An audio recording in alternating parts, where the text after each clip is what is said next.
Hey guys, so today, if you've read the instructions or watched the video, you know we're going to be talking about the idea of the afterlife in Buddhism. So before we get started, let's just make sure we have everything we need. So a couple things. You'll need the Buddhism and Afterlife handout, which is posted for you on Canvas. There's an article on the Buddhist view of the soul, also posted for you on Canvas. In terms of what you're going to be get graded on or what expected to turn in is the class discussion on we'll get to that more in a second, but there's going to be a class discussion about the idea of the soul or self in Buddhism. And then there will be a cylinder diagram, which you're probably what's the cylinder diagram. All right, so I'll go through all that stuff with you. So make sure you got that stuff in front of you, and here we go. So a couple of things we're going to talk about, a couple of big ideas about the Buddhist afterlife.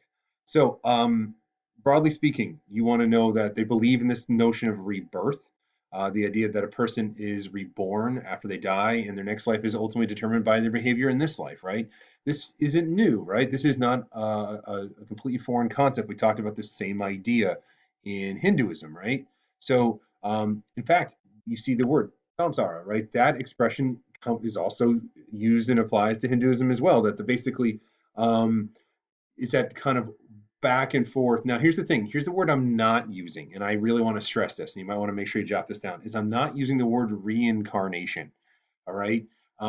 Hindus would probably use the expression reincarnation. Buddhists would use the expression rebirth. And we'll get into why that is a significant thing to know and what the distinction is, right? And again, it will all make more sense once we get through this lesson. Like, why isn't just reincarnation? Why is it rebirth? All right. Now, as we'll get into more in a second, the ultimate goal of Buddhism here is to stop that cycle of rebirth, right? And we'll talk about what that means and what that looks like in a second. Now, certain rules, right? Obviously, we spent some time last week or the week before, depending how you want to look at it, talking about the kind of rules and the tools or methods, because I guess I don't know if I would use the word rules. I don't think these are really rules. It's not the Ten Commandments. It's not as do not do this, don't do that. It's kind of more of a guideline, because again, you got to remember what the goal here is, right? And we'll talk about that in a second. The goal here isn't to reach this place. It's more of something that you as an individual need to accomplish. And so the Eightfold Path and the Four Noble Truths are understandings that allow you to reach that and then end the cycle of rebirth. Um, Hopefully, this didn't get cut off too badly, but the attitudes. In terms of death, obviously death is a scary thing. I think each religion handles it a little bit differently, but Buddhists by and large don't view death as something to be feared, because keep in mind that there's this cycle of rebirth, right? There's this kind of like what happens. Um, and here's the thing: if you have followed the Eightfold Path and you understand and live by the Four Noble Truths, then there isn't something to fear, right? And also, there's another reason we'll talk about that in a second too, that maybe you shouldn't fear it. But the idea is that you will be, quote, rewarded or something positive will happen to you in the next life during that rebirth, right? All right, hopefully that makes sense. So these are the big ideas. Let's get into some specific terminology that's going to help shape this view.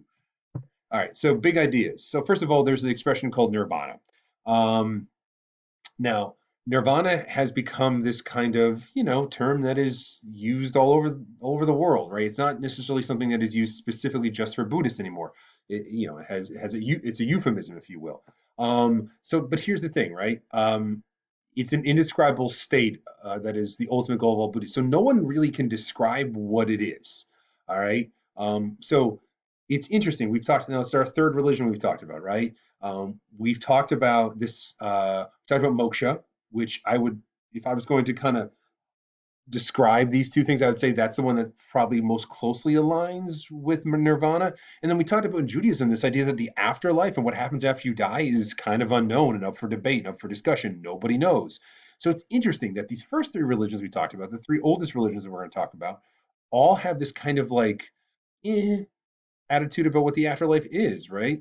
What does that mean? What does it look like? All right. So, how does one reach nirvana? Well, first of all, you have to stop being reborn, but that is accomplished by adhering to the teachings of the Eightfold Path and ultimately understanding the Four Noble Truths. So, again, those things that we talked about last time come together to help reach nirvana. Now, there's an expression we haven't talked about yet. It's really kind of vital. It's called the middle way. The middle way is this kind of notion that, listen, if the Four Noble Truth says that life is pain or life is misery, the way we stop wanting, the way we stop having pain is to stop wanting, and then follow the Eightfold Path and that will get us to enlightenment. All that makes sense. But that middle way is that kind of you're not too caught up in pain and misery. Because remember, if we go back and look at the Buddha's life, when he lived as aesthetic, he lived what is, I think, comfortably we can comfortably say, a miserable life, right? The whole story, he ate one single grain of rice a day, all that, right? That is basically he punished himself. Well, here's the thing, that's not right either. But then you look at his life when he was in the palace as a young man, as when he was first married, and he lived this life of opulence and luxury and avoided all pain and all misery, and basically was hedonistic, if you will. Well, that's not right either. So what he's basically arguing is that you don't need hedonism and you don't need the aestheticism. What you need is something in that middle, the middle way. All right, that will get you towards nirvana. Now, the term enlightenment is a little bit different. Um, from maybe a Christian perspective, we might use the word salvation, but that's not really what it is either. Enlightenment is just the realization about the truth of life. All right, that's being able to fully comprehend and understand the Four Noble Truths and follow the Eightfold Path. That would be enlightenment. Now, here's the thing: that's really difficult to do. All right, it's very difficult to kind of you can say those things, right? You can say like, yes, I understand that I should not want, right? Want brings pain, right? I should not desire. Desire brings pain, right? But the reality is this to that saying versus internalizing and acting in that manner are very different. And so enlightenment isn't a you can't just walk it, or excuse me, you can't just talk it. You actually have to walk it and honestly believe it. And that is where enlightenment becomes very difficult to achieve. Now, the thing that's going to shape what you're going to do the rest of this kind of lesson is this idea of the marks of existence. There are three things that summarize our existence on life, or our existence on this planet, or life in general, right? Now, um, there's a couple things here. Let's start with dukkha, which basically translates roughly to unsatisfactoriness. I I think that one makes complete sense based on everything we've talked about, right? If the Four Noble Truths continue to tell us that, like, you know, life is pain or life is filled with pain, then of course things are going to be unsatisfactory. Now, on the surface, that sounds awfully depressing. That like nothing in life is worth living. Everything is a disappointment. Yeah, but here's the thing: like within that is hopefulness, right? Like that you hope things get better, right? That you look to see things improve, right? Like that the thing of the now is not the thing of the future. Like things are kind of always changing, which goes us back to anicca, this idea of impermanence. Nothing is a permanent state. And so, like, again, you can take a dark approach to this, which would probably be the idea that like nothing exists for a permanent amount of time. Nothing, we're all dust in the wind or whatever expression you want to use there. But the flip side of it is also, yeah, also the bad stuff doesn't last forever. Pain doesn't last forever, just like pleasure doesn't last forever, which gets us back to this idea of, the middle way. It also reminds me a little bit of kind of the yin and yang that you'll see, right? Like the idea that like in all the world and everything exists, there is both pleasure and pain, lightness and dark, male and female. It kind of reminds me a great deal of that. And then probably the thing, and I don't want to spend too much time because the article you're going to read is going to get into a lot, is the idea of the anatta or the not self. Hopefully this isn't cut off. There is no permanent idea of you. All right. Me, the idea of you as a specific person only exists this time and in this moment. There is the kind of cut to the end. There is no soul. Now, that sounds super depressing, but the article that you will read will help to explain this a little bit more. All right. So here's what I want you to do. Go ahead and research by doing the reading, right?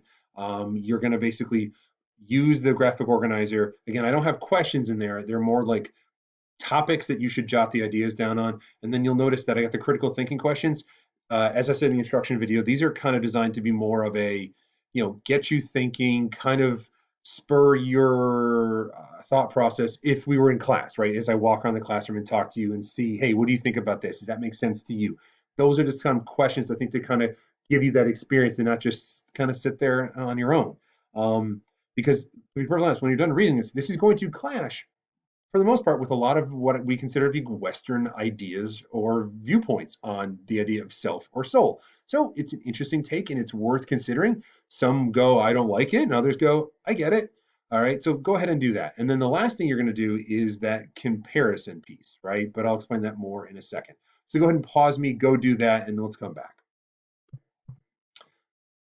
All right, so no doubt you've noticed on Canvas there's a discussion thing. I'm going to try to have this be a little more structured. So basically, I'm going to post a couple questions. I'm going to give you a couple days before I do that, just to give you a chance to get some work done.